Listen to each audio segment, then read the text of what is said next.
help them with their entire life in order to achieve something. And all of that is a practical part of life. We have intentions that we put our energy in. There are many sayings. The higher power, the God, Goddess, the Mother, Father, God, helps those who help themselves. So it's really just harnessing all of our resources, and we do it every day. That's right. So the magic of a mother trying to heal her child by putting a cold compress on the head, or the father helping the son do something like play baseball. It's a bonding, it's creating love. And so when you're putting out an intention for the highest good, whether it's for peace on the planet, it's for somebody's specific best well-being, it's really calling in all of the forces, that which is beyond your ability to make it happen. Okay. So that you're really just asking, I call it the angel helpers, All right, I like that. to assist. A lot of communities of witches are focusing on environmental healing. The health of the planet is very important to us, as we are witches take their power and their energy from the natural world. So having a healthy planet ensures that we have a healthy race, that we have healthy magic, that we recognize how absolutely essential it is. This planet is not something that was given to us, it is something that we came from. It is our mother and it is our body. So many times in circles or in witchcraft groups, they raise this energy in order to help heal the planet, body and soul. It's time for us to nurture the planet. Absolutely. Well, that's what we do also. When we do our healing circles, you know, we're always sending stuff to the universe and to the planet and everything. So, yeah. Okay, I have another question. How does witchcraft work? How does it work? Well, Hard question? It's an energy that we send out there. Whoever's looking down on us, whoever we believe in, God, Goddess, angels, you know, we never have the final say. We always ask that our spells be correct and for the good of all. Okay. So we accept. You know, at this time we might think that a career change is in our best interest. So we might do a spell for that. And you know, maybe 6 months down the road we don't get it because it's not the right action for us. Okay. So we leave it up to our God and Goddess.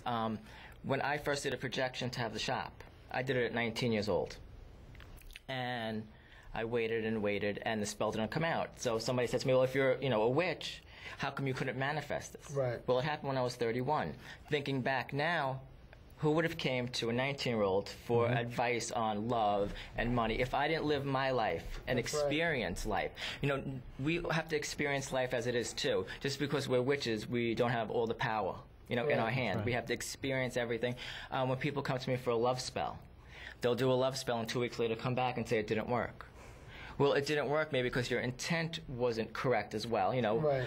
And a lot of things go into that. Exactly. Right. And you know, you have to go out. Even when it comes to career magic, you have to go out, send your resumes out. You can't just wait for it to come and fall on your lap. Right. I have a friend of mine called me very angry because the love potion I gave her didn't work.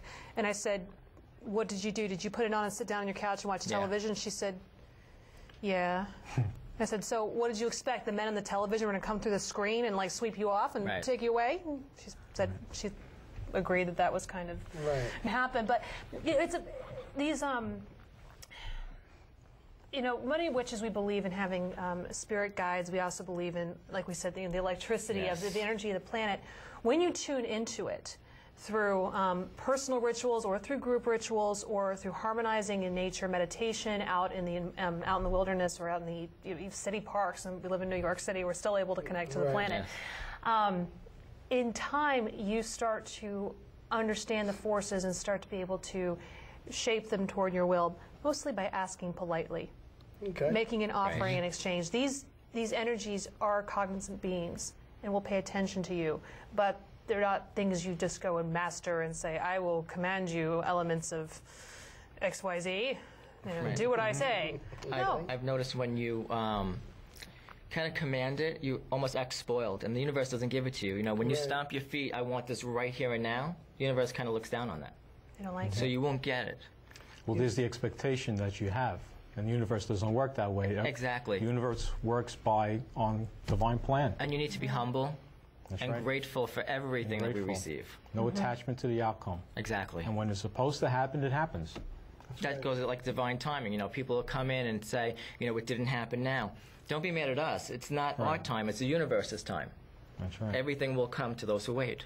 And there was a reason, I'm sorry, and there was a reason why your shop didn't open up until, you know, a few years back, because you weren't ready. I wasn't ready. If you did, you would have been a failure, because you have things that you needed to learn to get you to that Exactly, point. And especially responsibility.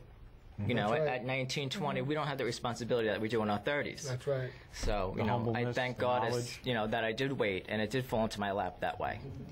You know, I know I channel a spirit named Susan, who was a witch from the Salem witch trial days, okay? And through channeling, we found out that she was murdered by her friends. They burned her in the woods, okay? Horrible. But she comes to me and gives me spells, all right? Now, why is it that, say, you can do a spell, a certain spell, say a love spell, and it works, and then the person over here does that same exact spell and it doesn't work? What is it about you that makes that spell work and somebody else that it doesn't? Is there a certain power that you have? What is it? Well, it's a power that comes through knowledge. Okay. And like I say, I've been practicing for over 20 years. We still don't know everything. We're learning, you know, we experience different daily activities. So it's basically harnessing that energy, but knowing how to direct it too. Okay. You know, some people will read a book and then want to become a witch.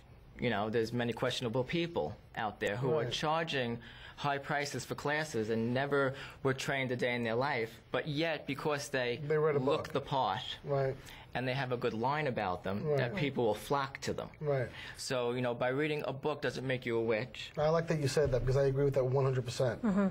Just I'm not just about being a witch. Just because you read a book doesn't mean that you know more everything. Than, and I know I teach classes. I studied under Laurie Cabot, and I tell people, I don't want to make a cookie cutter out of you. And if I say something that you don't agree with, don't listen to it.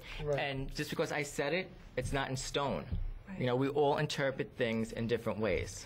I have something to add to that, in that I considered a magical ability to be like singing. We're all born with it. Some people are born with really tremendous instruments. Some people have some ability, and with training they become quite good. And there's some people who, no matter what, they just can't make a tune, but they could sing Happy Birthday if they needed to. And they can sing from their hearts. They can sing from their hearts. Singing is a different thing than... Right. And so, you know, it's the same question. It's like, you know, why did your spell work, but somebody else does the same spell and it didn't work? Well, that other person would be singing in a different tune or have a different, you know, resonance with the magical world. So one singer sings one song beautifully, but another singer needs a different key to sing that song beautifully. Okay. I would also imagine your connection to your guides and the spirit guides. Correct. The stronger the connection, the more sincere it is, the more powerful, the more they're willing to help you. Right. And, yes, and when you work with it on a regular basis, there's some witches that believe that by participating in the 8 witches seasons of the year, which mark the change of the seasons, that's where the power comes from. I think it's a combination of that plus your own personal rituals and communion with your spirit beings, with your higher powers, with your specific gods and goddesses if you have one. There's a lot to do when you're a witch. There's a lot of things to keep track of. And well, I take a look at it as really it's an empowerment tool. Yeah.